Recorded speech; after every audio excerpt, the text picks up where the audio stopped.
is three-pronged, more coverage coming up. Okay.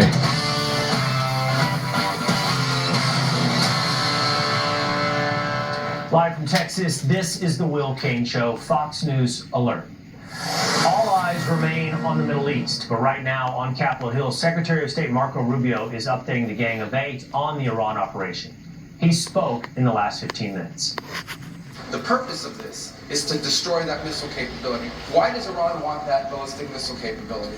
What they are trying to do and have been trying to do for a very long time is build a conventional weapons capability as a shield where they can hide behind it. Meaning, there would come a point where they have so many conventional missiles, so many drones, and it can inflict so much damage that no one can do anything about their nuclear program. That is what they were trying to do, is put themselves in a place of immunity where the damage they can inflict on the region would be so high that no one can do anything about their nuclear program or their nuclear ambitions. They are producing, by some estimates, over 100 of these missiles a month. Compare that to the 6 or 7 interceptors that can be built a month. They can build 100 of these a month, not to mention the thousands of one-way attack drones that they also have. They've been doing this for a very long time, and by the way, they've been doing it under sanction. You see the attacks they're conducting right now? They're attacking airports, they're attacking hotels, they're hitting not just military bases, they're attacking our embassies directly, they're attacking facilities that have nothing to do with war or with military, and that's a weakened Iran. That's in Iran despite years of sanction. Imagine a year from now, or a year and a half from now, the capabilities they would have to inflict damage on us. It's an unacceptable risk. The purpose of this is to destroy their ballistic military capability. That, according to Secretary of State Marco Rubio, who went on to say that regime change, if it occurs as a result of this operation, would be welcomed by the administration, but denied that regime change was the purpose of the operation in Iran. He said, in fact, that the strikes from the United States were preventative. There absolutely was an imminent threat, and the imminent threat was that we knew that if Iran was attacked, and we believed they would be attacked, that they would immediately come after us. And we were not going to sit there and absorb a blow before we responded, because the Department of War assessed that if we did that, if we waited for them to hit us first after they were attacked, and by someone else, Israel attacked them, they hit us first, and we waited for them to hit us, we would suffer more casualties and more deaths. We went proactively in a defensive way to prevent them from inflicting higher damage. Had we not done so, there would have been hearings on Capitol Hill about how we knew that this was going to happen, and we didn't act preemptively to prevent more casualties and more loss of life. Israel attacking Iran would provoke a response from the Iranians on the United States. Therefore, the United States struck Iran. The full House and Senate will have briefings tomorrow. Today, U.S. Central Command says reports of rockets, drones, and missiles targeting U.S. bases in the Middle East is almost constant. The U.S. Embassy in Jordan just announcing all personnel have left the compound due to a threat. President Trump not ruling out sending troops into Iran if necessary, telling the New York Post, "I don't have the yips with respect to boots on the ground. Like every president says, there will be no boots on the ground. I don't say it. I probably don't need them." He also says we have the capacity to go longer than the conflict's projected 4 to 5 weeks, whatever it takes to neutralize Iran's threat to the U.S. The purpose of this fast-growing missile program was to shield their nuclear weapon development and make it extraordinarily difficult for anyone to stop them from making these highly forbidden by us nuclear weapons. We were the ones that were complaining. We were the ones that wanted it stopped, but everybody was behind us. They just didn't have the courage to say so. An Iranian regime armed with long-range missiles and nuclear weapons would be an intolerable threat to the Middle East, but also to the American people. Our country itself would be under threat, and it was very nearly under threat. The White House offering a glimpse of Operation Epic Fury as it unfolded, releasing photos of President Trump and top administration officials as they carried out the initial strikes, watching the activity themselves. Activity that has continued throughout the weekend, and today, smoke could be seen rising over Kuwait after 3 U.S. fighter jets were accidentally shot down by Kuwaiti air defenses. All crew members ejected safely. And CENTCOM says the apparent friendly fire incident is under investigation. And just in, we learned 6 U.S. service members have been killed in the operation. President Trump taking a moment to honor those who have died earlier today. Today we grieve for the 4 heroic American service members who have been killed in action and send our love and support to their families. In their memory, we continue this mission with ferocious, unyielding resolve to crush the threat this terrorist regime poses to the American people, and a threat indeed it is. The administration staying consistent, seeking peace through strength. The chairman of the Joint Chiefs of Staff says more tactical aviation is on the way. I don't want to talk specifics because that would tip the enemy off. We have more tactical aviation flowing into theater just based on the time it took to get it out there. I think we're just about where we want to be in terms of total combat capacity and total combat power. First, we go to Israel. Chief Foreign Correspondent Trey Yingst is in Tel Aviv with the latest. Trey. Well, good afternoon. The state of Israel came under more Iranian ballistic missile fire today. Dozens of missiles soaring through the skies of this country. One of them slipping past air defense systems and slamming into the southern city of Beersheba, where at least 19 people, we are told, were injured and taken to local hospitals. You can see some of the aftermath video here as first responders arrived on the scene. At another missile impact site where 9 people were killed over the weekend, Israeli Prime Minister Benjamin Netanyahu addressed the press. This is the 3rd day of the Operation Roaring Lion. The operation, the Israeli army and the state of Israel set out to, with our great friends, the United States of America and President Trump, to thwart existential threats to Israel and great threats to America and the entire world.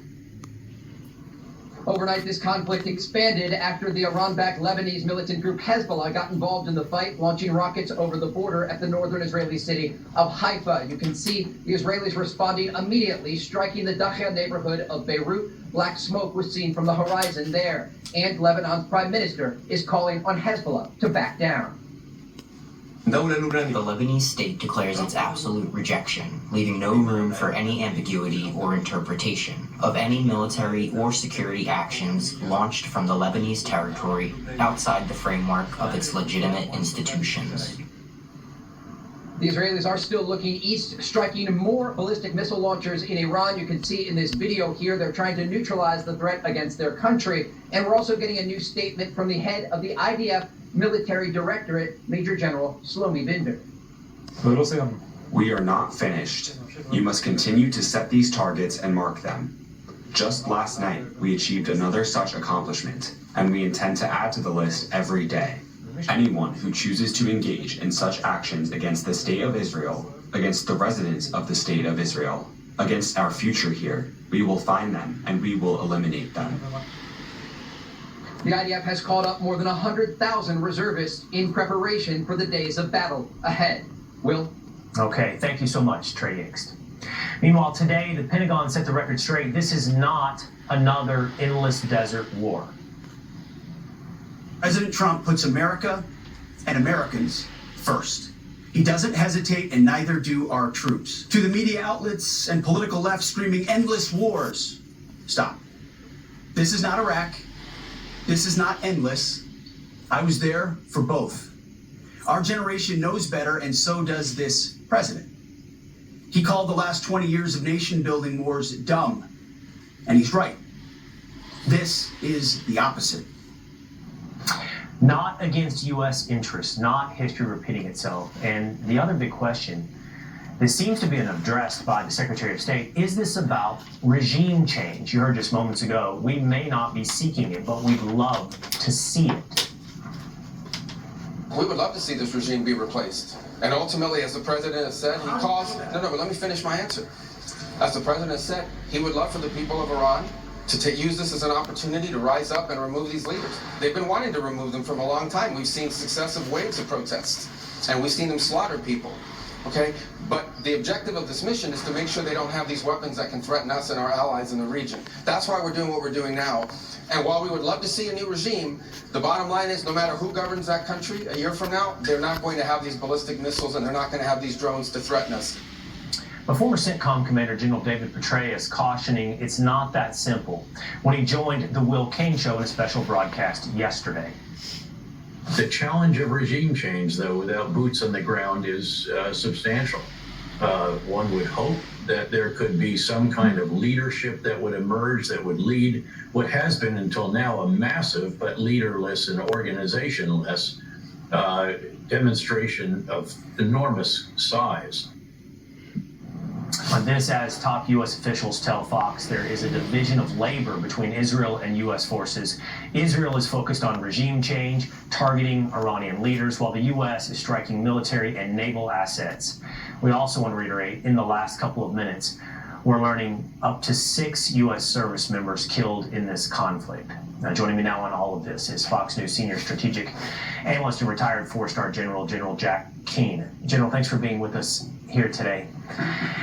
This conversation, General, about objectives and goals, it has moved a bit. I do feel like over the weekend there was a little bit more conversation about regime change. We just heard from the Secretary of State that the objective is to degrade and destroy their ballistic missile capability. So I think I want to ask this question of you. What does victory look like? When would the United States say mission accomplished? Well, I'm pretty familiar with what the plan is. It's very comprehensive. It will take, weeks to execute.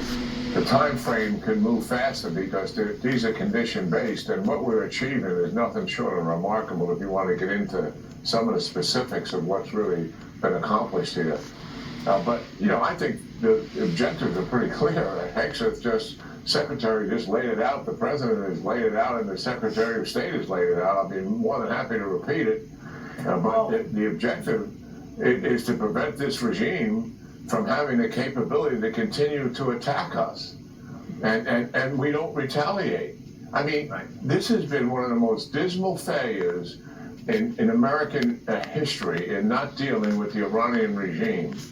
In 1983, when Reagan was president, they dropped 2 embassies and a Marine barracks, over 300 dead. Right. No retaliation. No retaliation, remember? I remember it. Kobar Towers, 19 dead, 400 wounded. Clinton is president, no retaliation against Iran. In 2005 to 2008 in Iraq, they used an advanced penetrator exclusively targeted against American soldiers riding in vehicles. The official count is 600 dead. The last commander we had there, General Lloyd Austin, said closer to 2,000, Jack, is probably what happened there. Right. No retaliation. Bush is the president. Biden is president. Prior to October the 7th, they attack us 125 times inside of Iraq and Syria. No retaliation against Iran. After October the 7th, 125 times we are attacked in Iraq and Syria. No retaliation against Iran. This is finally ending. We have a president who's taken responsibilities. There were 7 Amen. And his name is Donald Trump. 4 of them. And that's why I say in my 82 years of life, there have been no president with the courage and the understanding to do what Donald Trump has done. Protect America, USA, and our people. It's clear to me, General, and that's not to suggest that I don't support 100% what is happening, nor that I 100% offer my support. I just think I want to ask a couple of critical questions, and I hope you know how much respect I have for your service, and I think it goes without saying to anybody watching how much respect I have for the men making this decision. You don't have to patronize me, just ask the question. Go ahead, come on, ask it. To be clear, General, I'm not patronizing you. I'm trying to have a very serious conversation in front of the American people. The men making these decisions have my utmost respect. This is less about you and everybody making these decisions. And this is about the American people understanding the investment that lies before them. Do we understand the objectives? We've seen the price in the past of having unclear objectives. And maybe you do, and maybe the Secretary of War does, but I think the American people also need to understand. And when you lay out the way that Iran has behaved towards the United States is a justification, but it's a justification for regime change. And I just heard something different from the Secretary of State.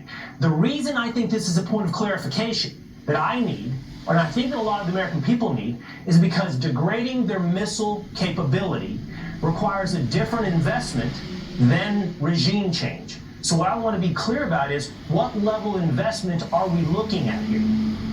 I thought it's pretty clear. I mean, what we're trying to do is take down what sustains this regime and keeps it be able to function. That is their governance system with leadership, the IRGC, the Basel militia, and the police that are repressing the people, and strip away all of that capability. And what I'm talking about is U.S. and Israeli objectives here, because this is a combined operation. And that is critical to success here. And then it becomes, what are we doing about their capabilities to attack us? And that has been pretty clear. We're going to strip away all of that. Well, we're going to take down the ballistic missile systems, the drones capability, and whatever they made the decision to recover their nuclear weapons, but they haven't done much about it. And whatever that not done much about it is, we're going to take that down as well. So we're going to have a regime that is going to be challenged to govern. It's stripped away its leadership capability to do it, the infrastructure that supports and sustains that on the governance side as well as on the military and police side, and people that are repressing the people, and then take down all the weapons. That is very clear. And then when you bring in the Israelis, they are attempting to set conditions to put this regime on a pathway for its collapse. They're not saying they're going to force its collapse. They're saying the conditions for its collapse. I think those objectives are pretty clear in terms of what we're trying to do here. And to be clear, the way you describe that, then, and that does not require boots on the ground. I don't believe it does. I don't think there's any intention to do that. I do think we do have some contingencies, and this would be normal if we needed to conduct an operation to take a target out that is not conducive to being used by ballistic missiles or cruise missiles or air power itself. Then we may do a raid type operation to take that target down. But in terms of traditional way of using boots on the ground, no. And by the way, General Petraeus and I are very good friends, and I have enormous respect for him here. But let's face the facts, that even when we make up our minds to conduct a decisive change in power and change the political order in a country, referred to as regime change, like we did with Noriega in Panama in '89, and also did with Haiti in '94, and obviously Afghanistan in '01 and Iraq in '03. Other than Haiti, we struggle with all dealing with what replaces it. Even though we had boots on the ground, even though we were facilitating the change in political order, what was that new political order? In all of those cases, we struggle with, because these things are ambiguous, and we can't control all of that. And that's the reality of it. I know we want to put a bow on this and wrap it up and make it nice and neat, but it isn't like that. When you you were going to take that regime and put it on a pathway for its eventual collapse. And what follows after that is not particularly clear. And I think that's okay. And we can't try to play games with it and try to make it clear. And we've done that in the past, and we're not doing that here. Well, I appreciate that. I 100% appreciate that. And I think it also, though, puts it incumbent upon the ability to ask and answer these questions. And I appreciate you spending some time with me today to address some of these questions. Thank you, General. Yeah, I'm sorry I barked at you. It's all right, General. I think for the General and everybody else watching, I think there are times when questions are critical. I think the General has the utmost capability of answering those questions, as do many of the people making these decisions. But these questions can and should be asked on something no less than the prospect of war. Before we go, let's check in on the markets. The Dow closing in the red. The S&P 500 and the NASDAQ are racing earlier losses, though, to end in the green. Plus, oil prices taking a jump on worries of a wider Mideast war. Crude oil topping $70 a barrel, the highest since June. Still ahead, how depleted is Iran's military? How long can they last? We'll lay it out at the wall next. Thank you very much, you guys. Good afternoon, everyone. I'm Martha McCallum, and obviously the story which we continue to stay on top of minute by minute is what is happening on the ground in Iran right now and throughout the Middle East. We've got some brand new video that has just been posted by CENTCOM with this caption. 2 days ago, the Iranian regime had 11 ships in the Gulf of Oman. Today, they have 0. This as large-scale combat operations pummel the regime. Watch.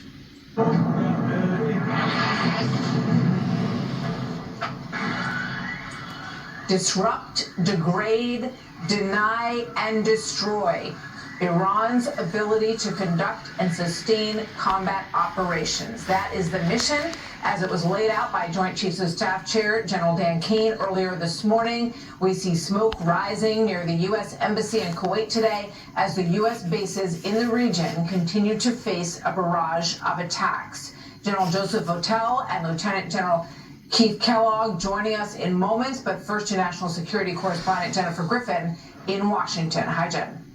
Hi, Martha. Well, earlier today, the president said the U.S. military had sunk at least 10 of Iran's Navy vessels.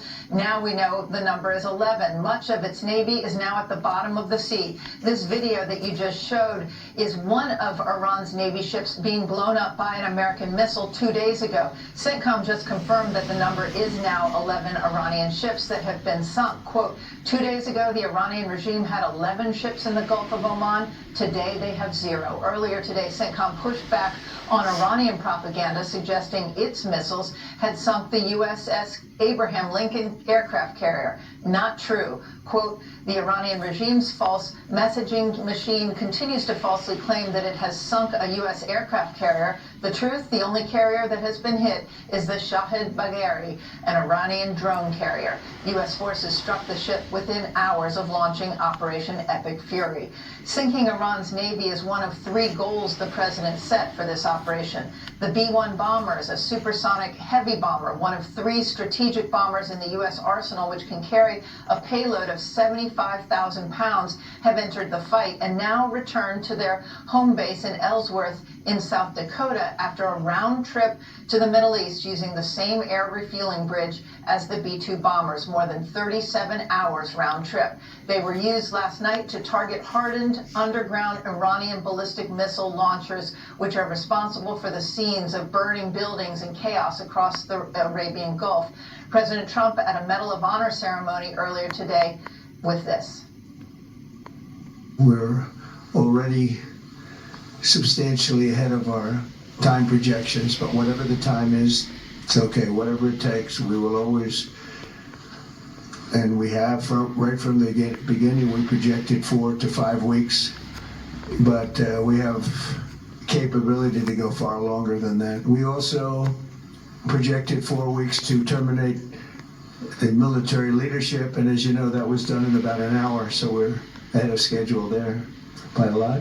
All right, so President Trump not putting any parameters on what he may do in order to accomplish these goals. And look who we have at the United Nations right now. First Lady Melania Trump is presiding over the UN Security Council meeting. A First Lady or First Gentleman has never done this. The county has a rotating presidency. The U.S. holds it for a month in March. Let's watch some of this. With the Rule 39 of the Council's Revisional Rules of Procedure, I invite Ms. Rosemary DiCarlo, Undersecretary General of Political and Peace-Building Affairs, to participate in this meeting.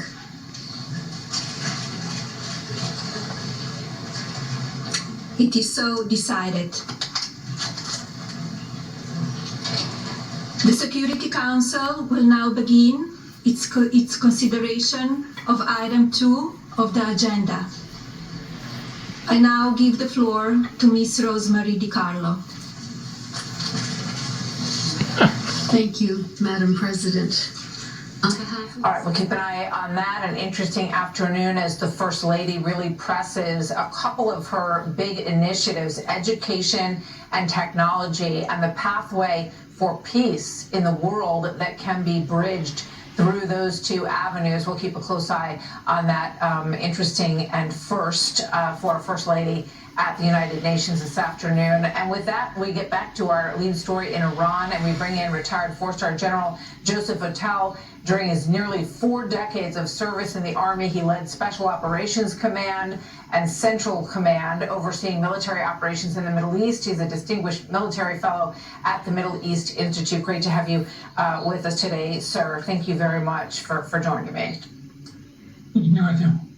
So, General, obviously, your command, the Central Command, is the area that has been in charge of this operation. Brad Cooper is the CENTCOM commander at the moment. Give us a sense, what's your assessment of how this operation is going so far? We heard the president a short time ago say that in many ways it is ahead of plan. What do you think? Yeah, it certainly appears to be that way. I mean, what we saw on Saturday and yesterday and continuing today, I think, has been a spectacular delivery of a lot of military capability, really aimed at Iran's war-making capabilities. As Jennifer pointed out, I mean, the Iranian Navy basically does not exist any longer, and certainly in the Gulf of Oman. So I think it has been an extraordinary military performance today. Of course, it hasn't been without risk. We've lost surface members, unfortunately. We lost some equipment, some jets, and along the way, and so it reminds us that none of this is free, and our men and women out there are serving at our behest, but also absorbing all the risks that are attendant with that. So I want to play, if we have it ready, I'd like to play for you the Commander of the Joint Chiefs, Dan Raising-Kane. We're working on getting that for you. And we'll play it in just a second. But one of the questions that I have as I watch these numbers go by the screen, General Votel, is how many missiles Iran has. We had heard at the outset that they have about 2,000 to 3,000. Another number that came through today is that they have used about 500 of those. So my question for you is, because I know you watch this extremely closely throughout your tenure there, is, that doesn't necessarily mean that they have the balance of that left, because we've gone after their launcher systems and their missile systems in a big way already. How long can they keep this up?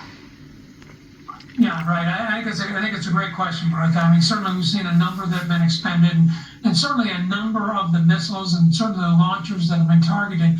And as I'm kind of watching this right now, it certainly appears that the weight of our military effort is really focused on going after those stores of missiles, going after the command and control that leads that, and certainly going after the launchers and other capabilities that are needed to make those missiles and drones effective. So we've really got to stay focused on that. I think that's where our military operations are focused right now. But yes, I don't think anybody knows for certain at this particular point how many they have left. But we have to respect our enemy. We have to respect the fact that they have capabilities, and they're going to use them until the point that they're compelled not to any longer.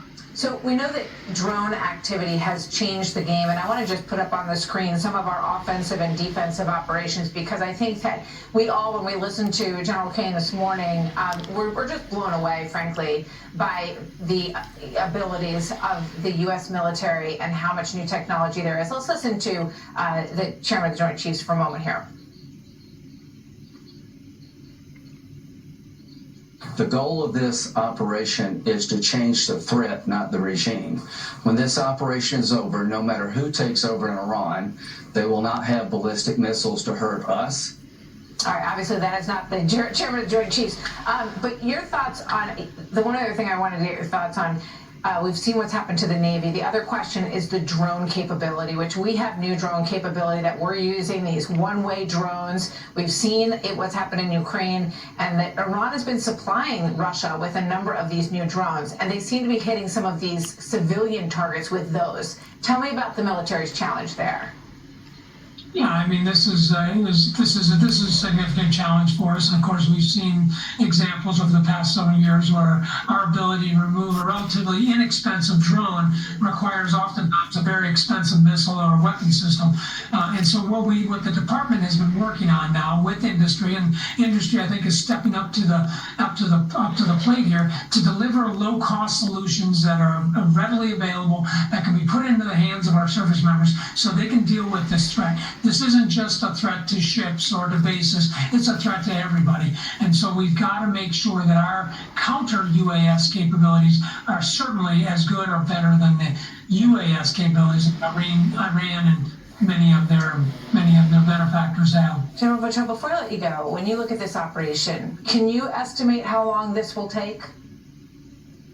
No, I don't think I can. And I take the president at his word here and that we are going to continue this as long as necessary. And I think it's important to do that. I think the message we need to be sending to the remnants of the regime right now is we have the means to keep this up, and we are going to, until you communicate a change in your behavior or policy moving forward. I think we have to stay with this going forward. General Votel, thank you. We respect your response there, and I think it's well put. Thank you very much, sir. We'll talk to you soon, I hope.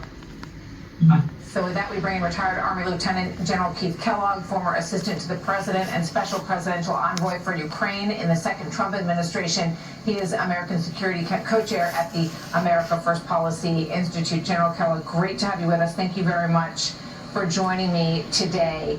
You know, it's interesting when I think about your role that you were in with regard to Ukraine. We do not see Russia coming to Iran's defense here. They're pretty tangled up with Ukraine right now. And China also seems to be, you know, making some statements, but that's pretty much it. Is anyone going to come to Iran's defense in terms of our major adversaries? Yeah, thanks, Martha, for having me. I don't think so. I think the Russians and the Chinese both, including the North Koreans, are now looking what our capabilities are and are basically saying, I'm going to wait this one out. When you look at the F-22s, the Lucas, the unmanned aerial system, when you look at the F-35, when you look at the B-1s or the B-2s, and you look at the Patriot systems out there, we're first in the field. Our equipment is better than anybody else has. And they're starting to realize that. And they're starting to realize they don't want to back a losing proposition. Iran is losing this fight, tremendously so. And the fact is that now we're in the third day of it. They haven't proven anything, that they can do anything to us, any of our assets. And I give great credit to the men and women who are operating those systems. I give great credit to our technology that puts us first in the field, and great confidence in our decision-making ability, from the president to the chairman of the Joint Chiefs to the Secretary of War, to making this all happen. It's all come together in the right way, and we should have great confidence in our ability to get it done. And as each day goes by, they lose more and more of their capability to do anything. For example, their Navy's gone. So the Persian Gulf is basically an open water system now. And we can do anything we want to do it. Yeah, I mean, that's huge, because one of their few things that they had the ability to do was put sort of a pincer move into the Strait of Hormuz and cut down traffic there. Just quickly before I let you go, piece in the Wall Street Journal today, U.S. races to accomplish Iran mission before munitions run out. Are we in danger of running out of munitions before we finish this task?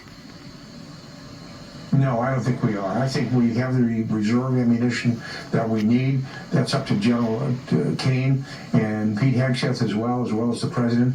I think you can pull those reserves from the other theaters if necessary. I think we have enough to finish the job. They wouldn't have started this operation knowing what they know if they didn't have the reserve of firepower to do it. So I have great confidence that they will finish this mission. How long it takes, as Joe Votel said, we're not sure. That's up to the president as commander-in-chief, and it's up to the chairman of the Joint Chiefs and Secretary of War as well. But I've got great confidence they have the ability and capability to finish this job. Thank you very much, General. Always good to see you. Thank you. So let's go back to the UN now, where First Lady Melania Trump is speaking at the United Nations. Let's listen for a moment.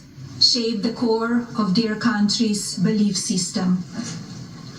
A nation that makes learning sacred protects its books, its language, its science, and its mathematics.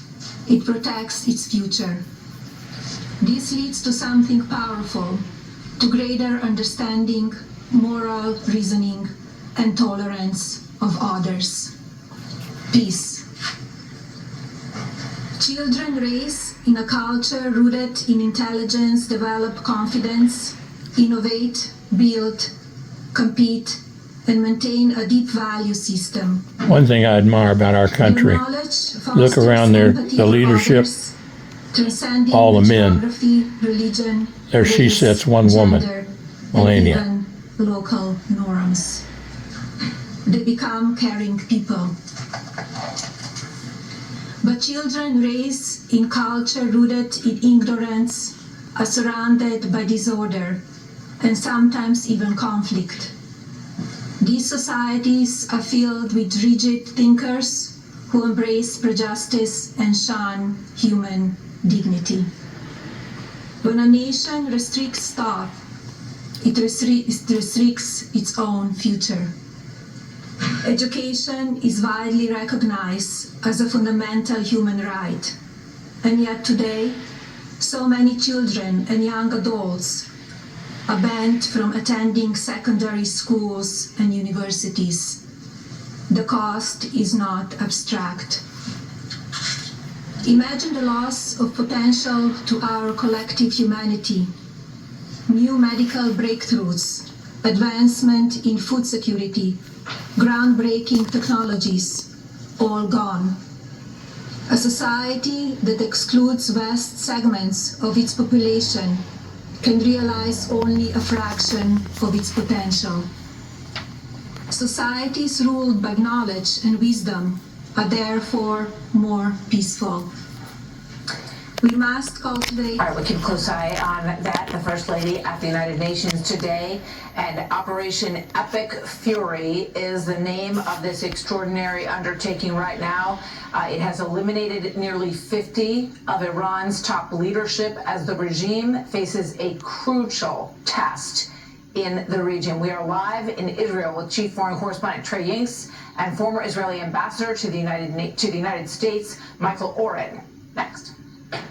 We also projected 4 weeks to terminate the military leadership, and as you know, that was done in about an hour, so we're ahead of schedule there by a lot.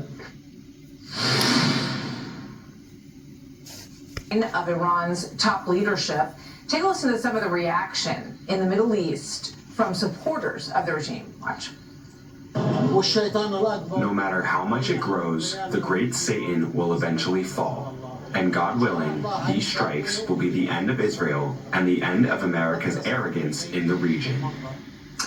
So we've also seen a lot of people dancing in the streets and very enthusiastic about the end of the leadership structure in Iran as they wait to figure out where this goes. Former Israeli Ambassador to the United States, Michael Oren, joins us in a moment. But first, to Chief Foreign Correspondent Trey Yingst, live in Tel Aviv. Hi, Trey. Martha, good afternoon. The Iranians are continuing their ballistic missile response, targeting major population centers here in Israel. A significant amount of damage was caused to the southern city of Beersheba at a direct missile impact, injuring at least 10 people. First responders say they were transported to the hospital in stable condition. At another impact site, Israel's Prime Minister Benjamin Netanyahu spoke about the war. This is the third day of the Operation Roaring Lion. The operation the Israeli army and the state of Israel set out to, with our great friends, the United States of America and President Trump, to thwart existential threats to Israel and great threats to America and the entire world. Overnight, the largest Iranian proxy in the region, Hezbollah, got directly involved in the fight, launching rockets over the border at the northern city of Haifa. The Israelis responding here with airstrikes against the Dakhya neighborhood of Beirut. Lebanon's prime minister is calling on Hezbollah to stand down. The Lebanese state declares its absolute rejection, leaving no room for any ambiguity or interpretation of any military or security actions launched from the Lebanese territory outside the framework of its legitimate institutions. The Israelis are continuing to go after Iran's ballistic missile launching positions today. You can see some of the explosions here as they are striking those units in western Iran. We're also getting a new statement from the head of the IDF Military Intelligence Directorate, Major General Shlomi Binder. We are not finished. You must continue to set these targets and mark them. Just last night, we achieved another such accomplishment, and we intend to add to the list every day. Anyone who chooses to engage in such actions against the state of Israel, against the residents of the state of Israel, against our future here, we will find them and we will eliminate them. The Israeli military remains on high alert, understanding that there will be difficult days of battle ahead. Martha? Indeed. Trey, thank you very much. Trey Yanks live in Tel Aviv. Former Israeli ambassador to the United States, Michael Oren, joins me now. He served in the Israeli Defense Forces and as Deputy Minister for Diplomacy in the Prime Minister's office. Ambassador, great to have you with us. Thank you for joining me today. Great to be with you, Martha. Thank you.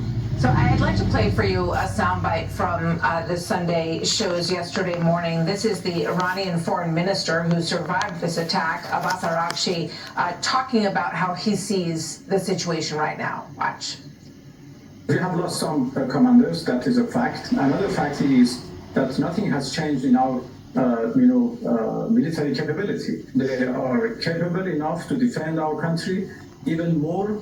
They are more prepared and capable than previous war, before 12-day war.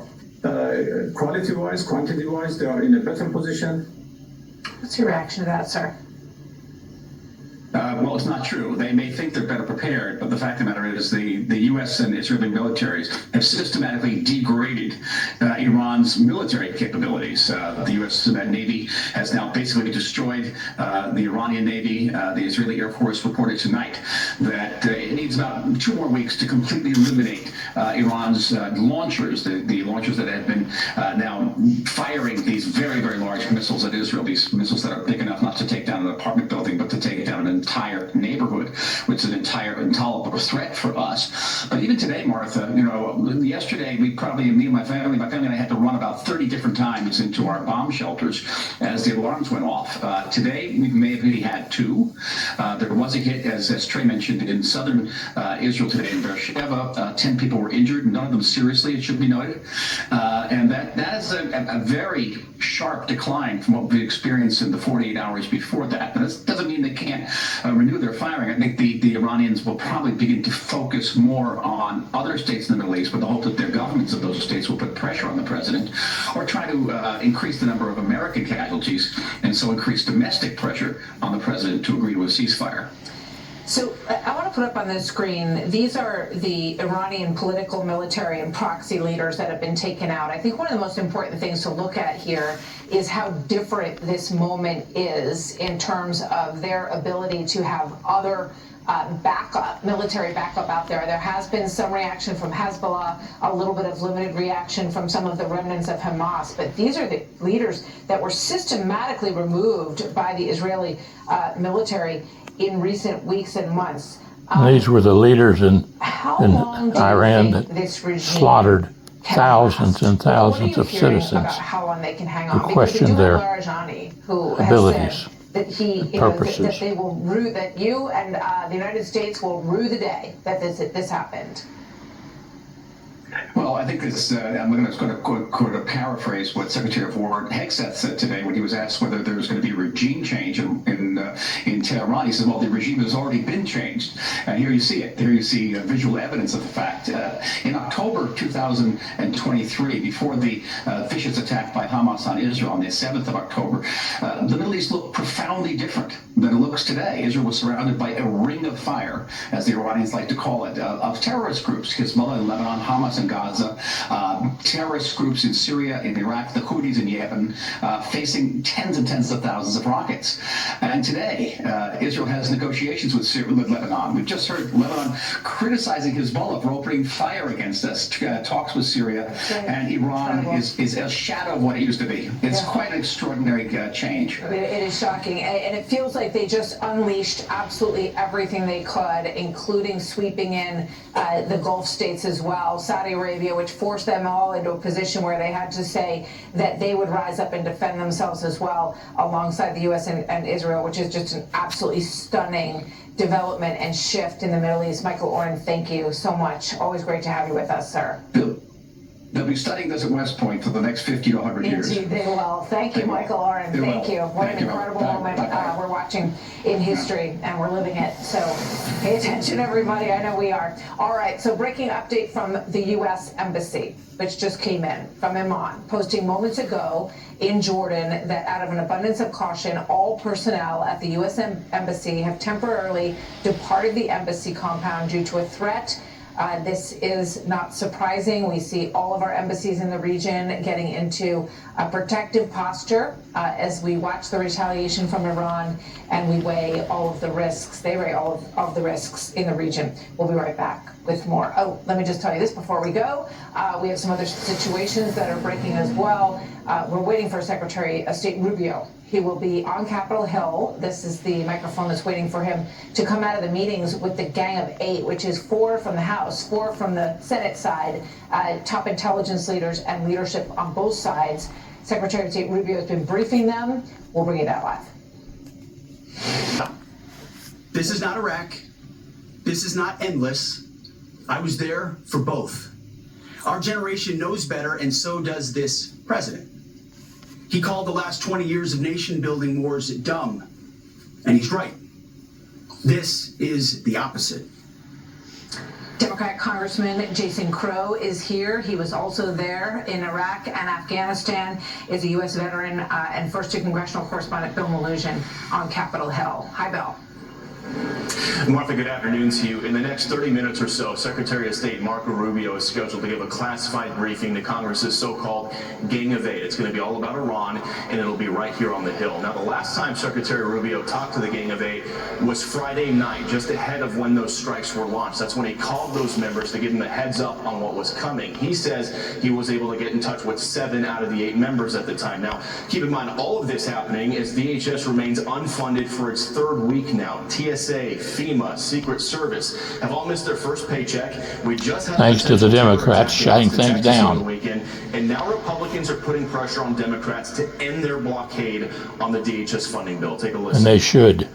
These are the very people that will keep us safe right here in the United States from any sort of domestic terrorists or foreign entities and the types of proxies that Iran funds. I think it's a very stupid play by the Democratic leadership. Think for one moment, if there is a sleeper cell in America, it has come through we all know where, during the Biden administration. But so far, Democrats are holding firm, accusing Republicans of trying to distract from what they say are illegal strikes in Iran. Nonsense. The Republicans are saying that because they launched an illegal, disastrous war in Iran, we should give them permission to continue using ICE to murder American citizens. Nonsense, buddy. To get the funding to tear Shame down on you. schools. But Martha, let's take a flashback. In 2016, top Democrats claimed that President Obama didn't need any congressional approval to bomb Libya. Madam Leader, you're saying that the president did not need authorization initially and still does not need any authorization from Congress on Libya? Yes. Thank you both. Thank you all very much. Two-faced.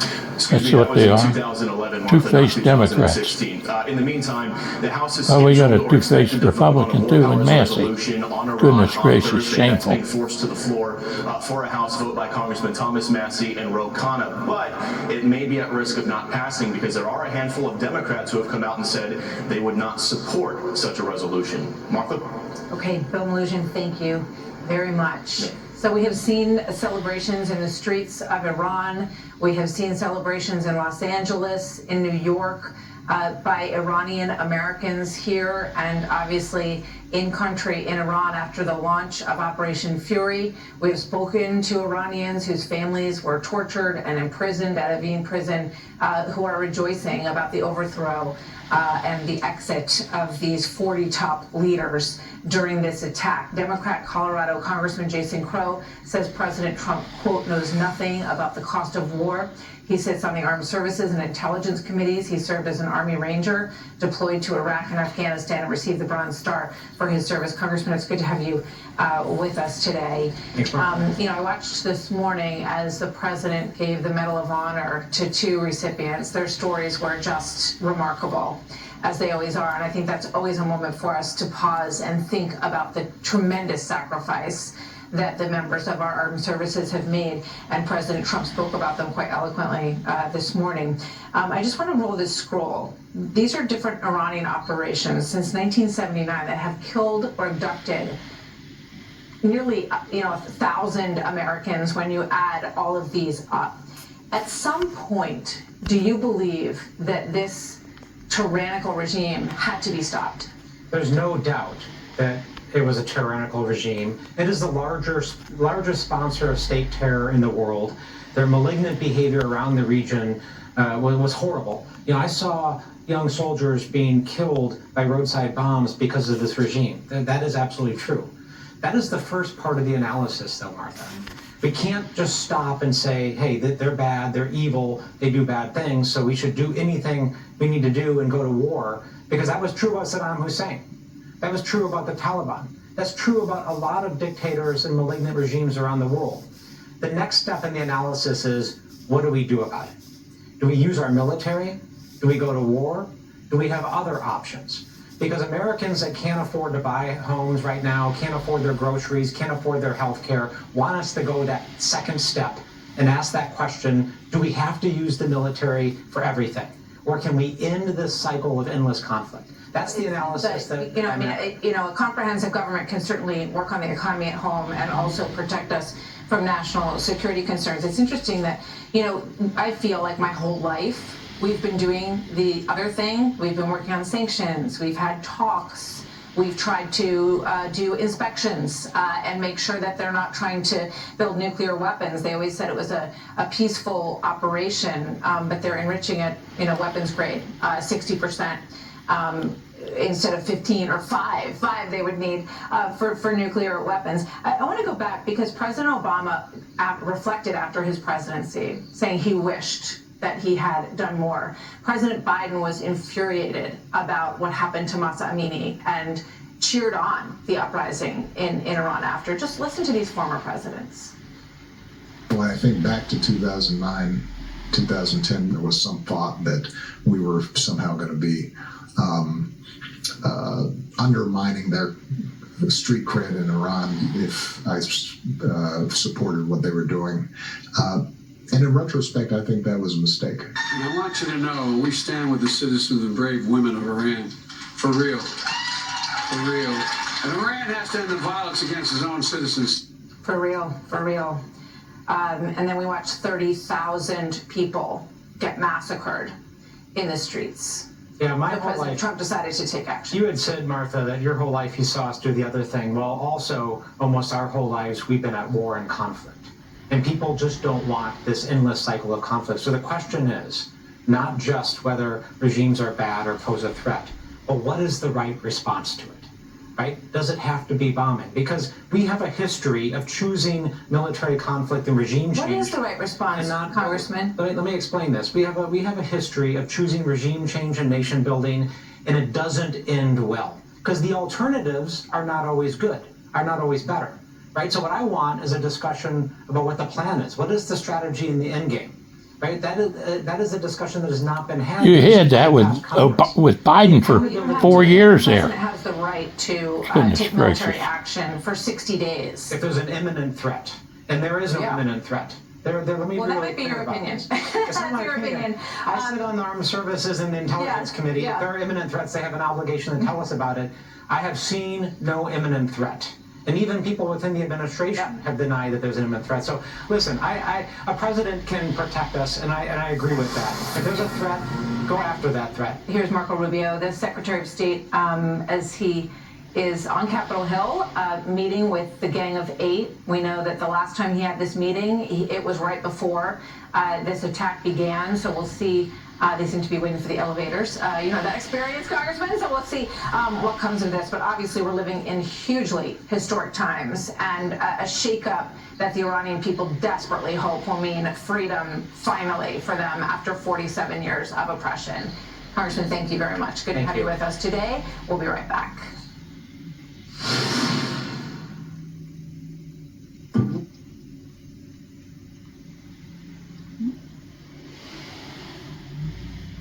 Speaking on the Hill, let's listen. The United States conducted this operation with a very clear goal in mind. I haven't got a chance to see a lot of reporting. I don't understand what the confusion is. Let me explain it to you, and I'll do it once again as clearly as possible. Perhaps you'll report it that way.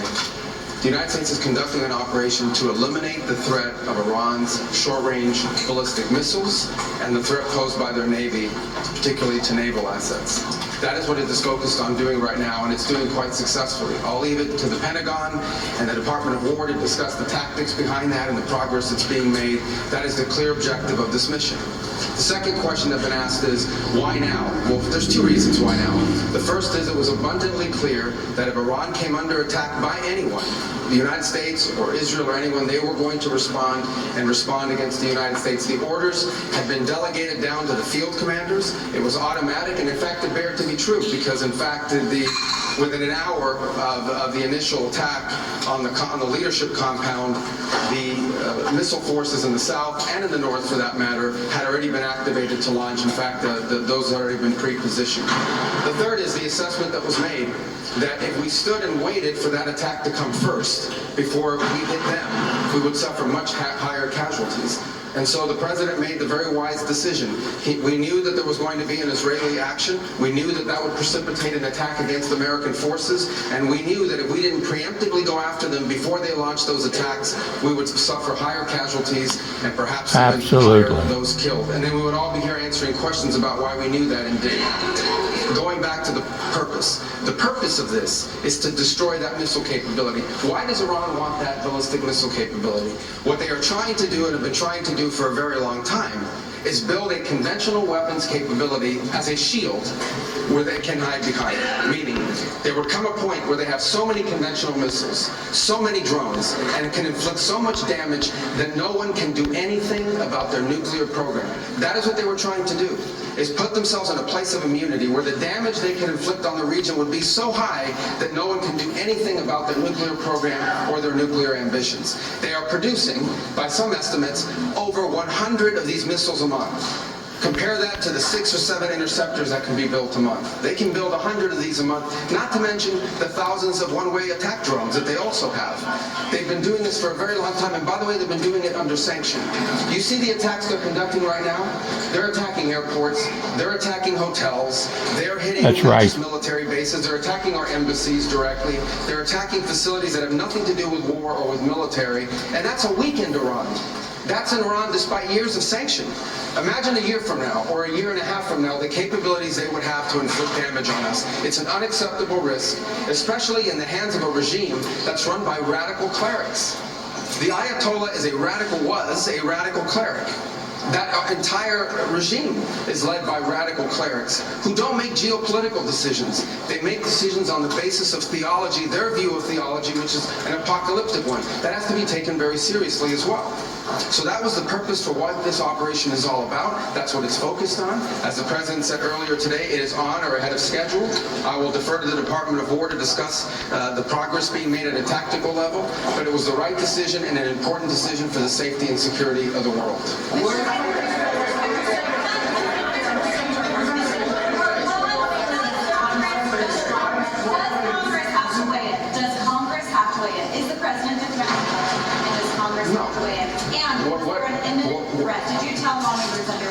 There absolutely was an imminent threat, and the imminent threat was that we knew that if Iran was attacked, and we believed they would be attacked, that they would immediately come after us. And we were not going to sit there and absorb a blow before we responded, because the Department of War assessed that if we did that, if we waited for them to hit us first after they were attacked, and by someone else, Israel attacked them, they hit us first, and we waited for them to hit us, we would suffer more casualties and more deaths. We went proactively in a defensive way to prevent them from inflicting higher damage. Had we not done so, there would have been hearings on Capitol Hill about how we knew that this was going to happen, and we didn't act preemptively to prevent more casualties and more loss of life.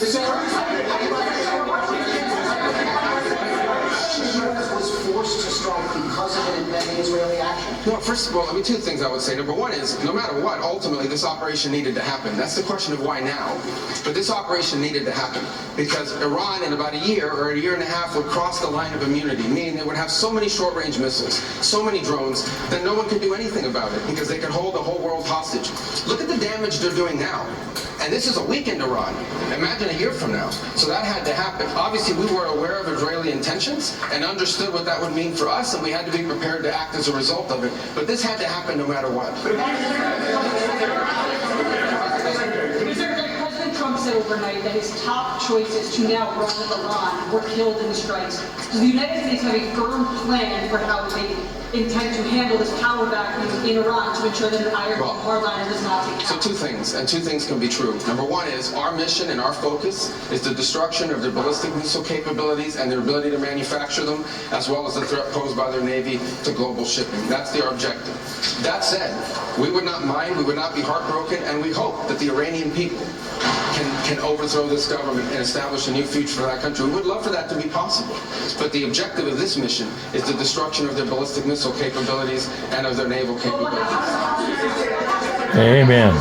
So are you saying, based on that, are you saying that there is no responsibility, no plan for the U.S. to at least play a role in whatever government comes next? We might. We'll see how circumstances play out. But I'm telling you what the objectives of this operation are.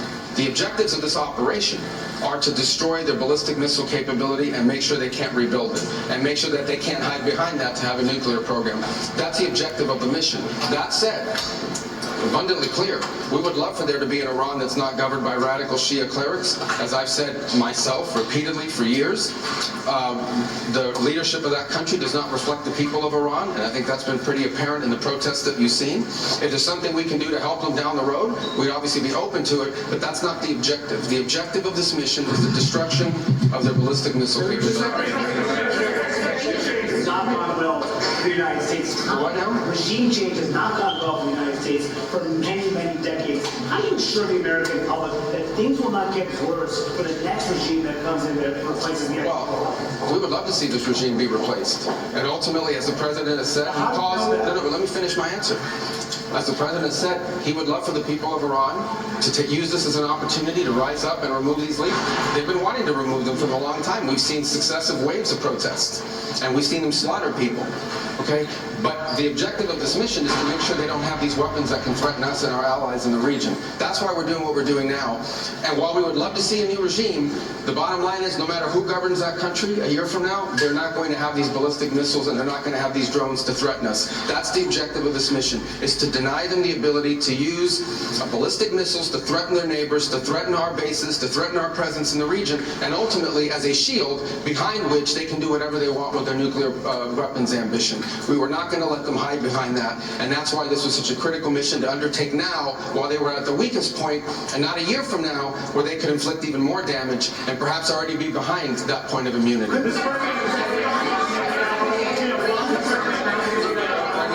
ahead, you and then you. Yes. Your critics in Congress have said that they should have a role, they should be able to weigh in here, and there are going to be war powers resolutions voted in Congress later this week. Why not notify Congress ahead of this, and does Congress... Well, we did. We notified Congress. I mean, we notified the Gang of Eight, we notified congressional leadership. There's no law that requires us to do that. The law says we have to notify them 48 hours after beginning hostilities. Absolutely. We've done that. I think the notification went today. But we did notify members of Congress in advance. But we can't notify 535 members of Congress. So it's authorized the one. The Congress can vote on whatever they want, but there's no law that requires us to do that. And I want to say something because I see people on TV. Look, that's fine. If they want to take a war powers vote, they can do that. They've done that. They've done that a bunch of times. But there's no, people keep saying that there's no law that requires the president to have done anything with regards to this. To begin with, no presidential administration has ever accepted the War Powers Act as constitutional. Not Republican presidents, not Democratic presidents. That said, we have followed the notification at 48 hours. We're here today. I've done more Gang of Eight briefings than I got in the 4 years that Biden was president and I was a member of the Gang of Eight. All that said, we complied with the law 100%. And we're going to continue to comply with absolutely. You know, and we officially to Congress. Democrats should quit lying about it. We just can't notify 535 people. That's not possible. But we did the Gang of Eight twice. I briefed them last week, and then I called them the night before the operation. Can you tell us what you know as the Secretary of the Administration knows about the strike on a building in southern Iran that the Iranians are saying was a school, reports of large including children killed? Yeah, I've seen those reports. I would refer you, not because I'm not trying to answer your question, but I don't want to get it wrong. The Department of War would be investigating that if that was our strike, and I would refer your question to them, and I'll make sure they're aware that you have that question. But we'd like to know.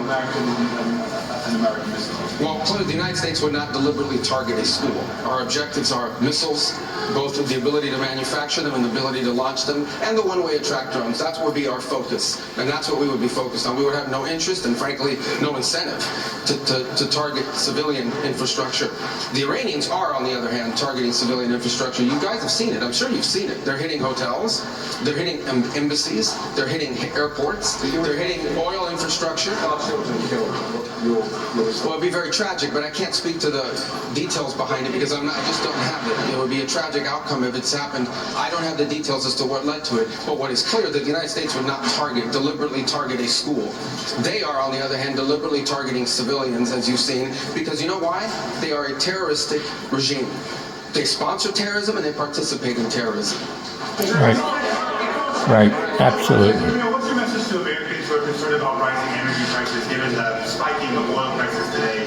Yes, and we knew that going in would be a factor, and so we have a program in place that will begin to be implemented by Secretary Wright and Secretary Bessent. We talked about it last night, again, about this program. We talked this morning, and starting tomorrow, you will see us rolling out those phases to try to mitigate against that. Obviously, markets are going to be reacting to news about what's happening. And again, a reminder, think about it, okay? This terroristic regime, led by radical clerics, has the ability, potentially, to shut off 20% of global energy.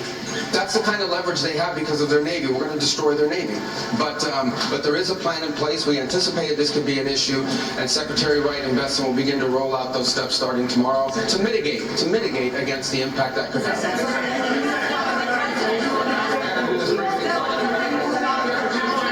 Do you anticipate putting boots on the ground, and how long do you anticipate the conflict to last? Well, we don't. Let me say two things about it. Number one, the president always has the options to undertake whatever operations he decides to do as the commander-in-chief. That said, we believe the objective that we have set for this mission, which is the destruction of the ballistic missile capabilities, both launch capability and manufacturing, can be achieved without ground forces. Right now, we're not postured for ground forces, but obviously the president has those options. He's never going to rule out anything. But right now, our focus is on the destruction of their ballistic missile launchers, their ballistic missile stockpiles, and their ballistic missile manufacturing capability, as well as their one-way attract drones and their Navy, because of the threat it poses to global shipping. How long is I can only do one more, right there in the middle. Yes, sir. Is there a diplomatic exchange going on right now between the U.S. and Iran? Any exchanges whatsoever outside of No, not at this time. I mean, look, we always have people that reach out from inside of governments. You don't know if they're authorized to reach out or not. They're suffering a tremendous amount of damage. Honestly, again, I'm not going to give away the details of our tactical efforts, but the hardest hits are yet to come from the U.S. military. The next phase will be even more punishing on Iran than it is right now. Someone was screaming, how long will it take? I don't know how long it'll take. We have objectives. We will do this as long as it takes to achieve those objectives, and we will achieve those objectives. The world will be a safer place when we're done with this operation. All right? Thank you, guys. Thank you very much. Secretary of State Marco Rubio speaking with the Gang of Eight on Capitol Hill. And I think maybe the biggest headline out of that came right at the end. The hardest hits are yet to come, he said, for Iran. We will achieve our objectives, and he outlined, as the president did earlier, what those are: short and long-term range missiles, the Iranian Navy, and the assurance that because of those two hits, they will not have the ability to shield any nuclear weapons program. Joining me now, Jerry Baker, editor-at-large for the Wall Street Journal, editorial page and Fox News contributor. Jerry, great to have you with us. Just your reaction to what we just heard there. Look, I think we've heard now from Secretary of War Hegseth, from Chairman of the Joint Chiefs Kane, we've heard from the President himself, and now Rubio. I think they're trying to, and they're doing a fairly effective job of explaining what this is about. Because I think there are still some people out there who are saying, why are we doing this? Why now? We've been dealing with Iran for a long time. What are our objectives? What are we trying to do? I think there's some concern, even among the president's own supporters, where people are wondering, is this really in our interest? They're making the case that, look, Iran is a threat. It was threatening us, has been threatening. We've been at war essentially with Iran for 47 years. When that regime first came in, its first act was to take Americans hostage and hold them hostages for 440 days. It's killed more than 1,000 Americans ever since. You could argue they've been at war with us. Totally. This is not that we've been at war with them. Pursuing this never-ending war with us. But why now? And I think, you heard there from Rubio that Israel was, pressing, was going to take action. The United States, Israel is is obviously America's, the United States is obviously Israel's strong ally. This was the right time to do it. Following up on the nuclear, taking out of the nuclear facility last year, going after the ballistic missiles, which are obviously very, very significant, and they can reach a very, very long way. That is the US objective. But I think what we've heard again overall today is an attempt to explain to people why we need to do this, what the objectives are, and why in particular we need to do it now. I have 30 seconds, and this is a big question. But Starmer was very weak, I think, today in his comments, and it makes you wonder, who are our allies now exactly? It seems like it's Saudi Arabia and the Gulf states at the moment. Yeah, the Europeans, Starmer is Keir Starmer, the British Prime Minister, is in a very weak political position. He's got the far left of his party, which hates America, which is frankly very pro-Palestinian, which hates Israel. So he is just responding to his own political pressures. The rest of the Europeans don't see the need to act. As you say, as the President said, why don't they do more in their own defence, and why don't they help us when we need them? So, yeah, the Europeans have not proved themselves here once again to be very staunch allies.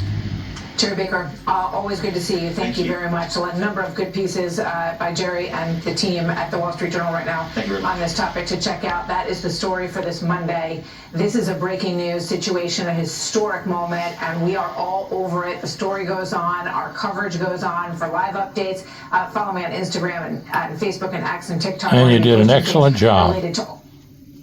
And everyone watching this should understand when I say, in my 82 years of life, we could not have had a better president than Donald J. Trump and J.D. Vance and team, Marco Rubio, J.D. Vance, and the other members of the team.